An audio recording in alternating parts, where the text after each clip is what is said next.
Assalamualaikum warahmatullahi wabarakatuh. Waalaikumsalam warahmatullahi wabarakatuh. Izin untuk mewawancarai saudara sebentar. Siap. Yang pertama, apakah Anda sering melaksanakan sholat berjamaah di masjid ini? Iya. Dan juga tidak terlalu sering sih, jarang-jarang. Ya. Pertanyaan selanjutnya, apa yang membuat Anda termotivasi untuk selalu sholat berjamaah? Karena sholat berjamaah itu lebih afdal daripada sholat sendiri. Pertanyaan selanjutnya, apakah Anda pernah belajar atau mengetahui terkait dengan rukun sholat beserta sunah-sunahnya? Ya, saya pernah belajar.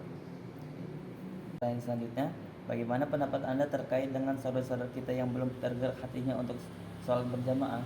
Ya, perlu diajak dan diberi contoh yang lebih baik. Anak dan remaja. Pertanyaan selanjutnya, apa saran Anda terhadap aktivitas masjid ini untuk meningkatkan kegiatan keagamaan bagi warga sekitar? Menambah kajian rutin dan kegiatan untuk anak-anak dan remaja. Ya, itu saja ya. Terima kasih atas waktunya. Terima kasih sudah meluangkan waktunya untuk wawancara. Ya, terima kasih. Sama-sama. Izin untuk mencari wawancara sebentar, Ustaz. Yang pertama, Ustaz, apakah Anda sering melaksanakan sholat berjamaah di masjid ini? Sering, cuma nggak sering-sering banget karena terbagi dengan Al-Qabah biasanya. Karena dekat kan jaraknya. Apa yang membuat Anda termotivasi untuk selalu sholat berjamaah? Pertama memang penghusuannya beda.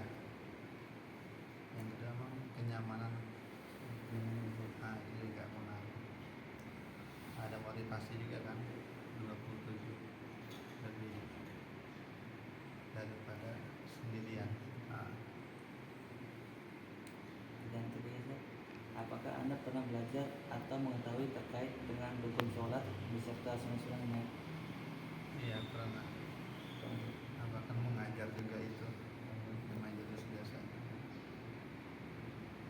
Dan keempat, bagaimana pendapat Anda terkait dengan saudara-saudara kita yang belum tergerak hatinya untuk sholat berjamaah?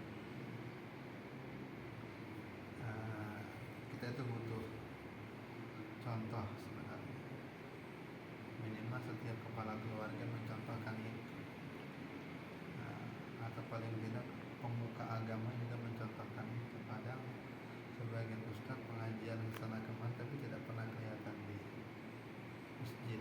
Itu juga jadi problem sosial. Tapi sebenarnya kan kalau secara hukum tidak wajib, tapi ada manfaat yang besar.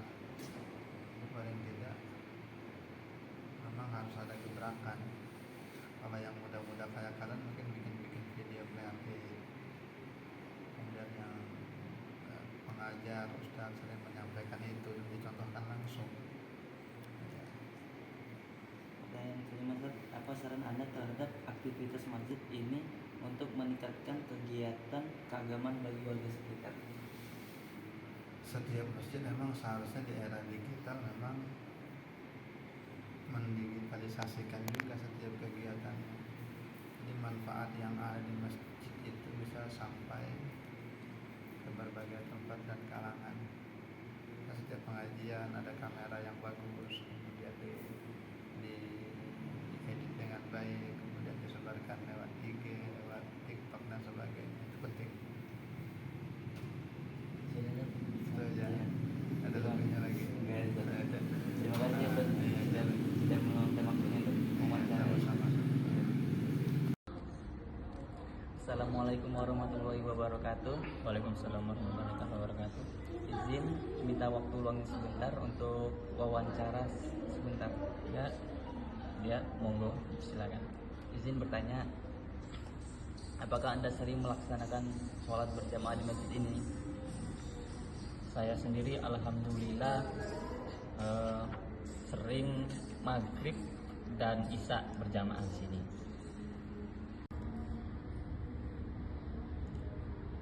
Izin pertanyaan kedua, apa yang membuat Anda termotivasi untuk sholat berjamaah di sini? Saya termotivasi sholat di sini dikarenakan seorang laki-laki itu diharuskan berjamaah di masjid daripada di rumah. Sedangkan di rumah diharuskan untuk perempuan. Oke, pertanyaan selanjutnya, apakah Anda pernah belajar atau mengetahui terkait dengan rukun sholat beserta sunah-sunahnya? Alhamdulillah, karena saya adalah anak pondokan, berarti saya juga paham betul tentang rukun sholat, sunah-sunahnya sholat. Bagaimana pendapat Anda terkait dengan saudara-saudara kita yang belum tergerak hatinya untuk sholat berjamaah? Mungkin kita sendiri harus merangkul orang-orang yang masih belum untuk bisa ke masjid. Sedangkan namanya hidayah kan belum tentu untuk semua orang. Jadi kita mengajak lah, minimal mengajak orang, ayo jamaah ke masjid, itu minimal lah mengajak. Berikutnya, apa saran terhadap aktivitas masjid ini untuk meningkatkan kegiatan keagamaan bagi warga sekitar? Mungkin untuk takmir masjid atau pengurus-pengurus masjid bisa mengajak remaja-remaja di sekitarnya untuk mengikuti kegiatan-kegiatan seperti pengajian atau yang lain-lainnya seperti jamaah juga bisa. Itu saja dari saya. Terima kasih, Mas. Ya, sama-sama. Assalamualaikum warahmatullahi wabarakatuh. Waalaikumsalam warahmatullahi wabarakatuh. Izin untuk mewawancarai sebentar. Ya. Apakah Anda sering melaksanakan sholat berjamaah di masjid ini? Alhamdulillah saya sering melaksanakan dan saya usahakan. Apa yang membuat Anda termotivasi untuk selalu sholat berjamaah? Karena merasa lebih khusyuk dan semangat kalau dilaksanakan berjamaah. Apakah Anda pernah belajar atau mengetahui terkait dengan rukun sholat beserta sunah-sunahnya? Alhamdulillah saya pernah belajar di sekolahan dan dari kajian dan dari pondok-pondok mengetahui tentang rukun-rukun dan sholat-sholat dari sunnah dari sholat. Bagaimana pendapat Anda terkait dengan saudara-saudara kita yang belum tergerak hatinya untuk sholat berjamaah? Kita perlu mendoakan mereka dan mengajak menyampaikan dengan cara yang lembut dan menyenangkan mereka. Apa saran Anda terhadap aktivitas masjid ini untuk meningkatkan kegiatan keagamaan bagi warga sekitar? Bisa diadakan acara keagamaan yang bisa menarik seperti lomba islami, buka bersama, dan santunan-santunan. Terima kasih, Mas, atas waktunya. Ya, sama-sama. Assalamualaikum warahmatullahi wabarakatuh.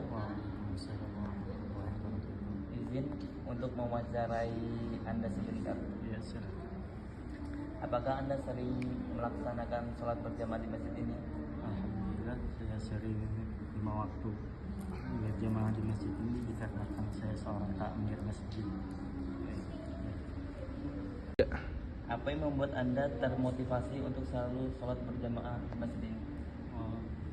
Jadi saya termotivasi untuk sholat berjamaah 5 waktu itu dikarenakan yang pertama kan ada sabda Nabi kan, sholat sendirian atau sholat berjamaah itu lebih afdal daripada sholat sendirian, derajatnya 27 derajat.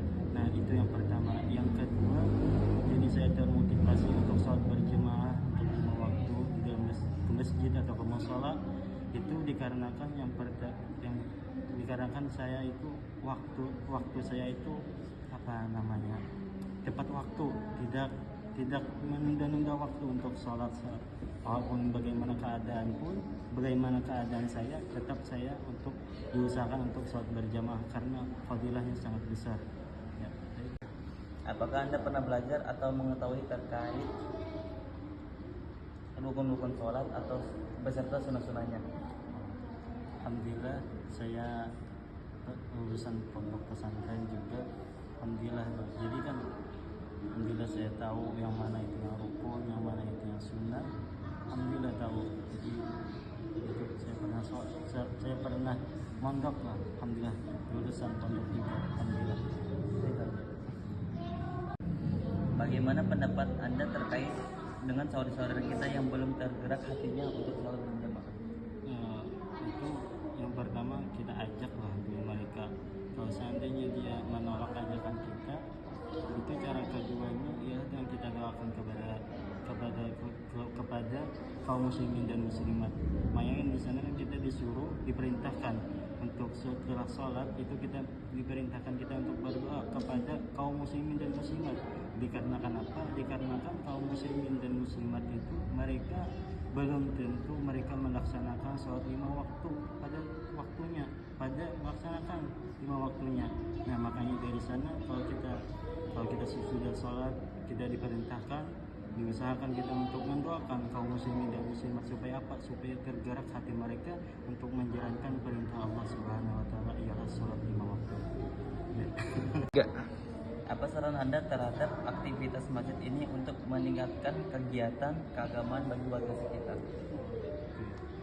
Sarannya sih kita upayakan yang pertama yang adat di sana, bagaimana adat di kampung sana, pembawaannya dari segala wirid-wiridnya. Jadi kita mengumpati adat yang di sana kita berada. Kalau seandainya adat kita, misalnya adat kita di Banjar, wirid kita lumayan panjang, lalu kita pindah adat kita ke Jawa, itu adat mereka Jawa itu kan wiridnya lebih pendek. Nah kita ikutin lebih pendek karena apa? Kalau seandainya kita bawa adat Banjar kita, mereka nggak mau sholat ke masjid berjamaah karena apa? Karena beda daripada adat mereka. Jadi sarannya sih yang pertama ya kita menyesuaikan adat di kampung sana. Bagaimana adat sana, bagaimana adat orang kampung sana sholat berjamaahnya mereka bagaimana, kita ikutin. Kalau sudah kita ikutin, lalu kita apa?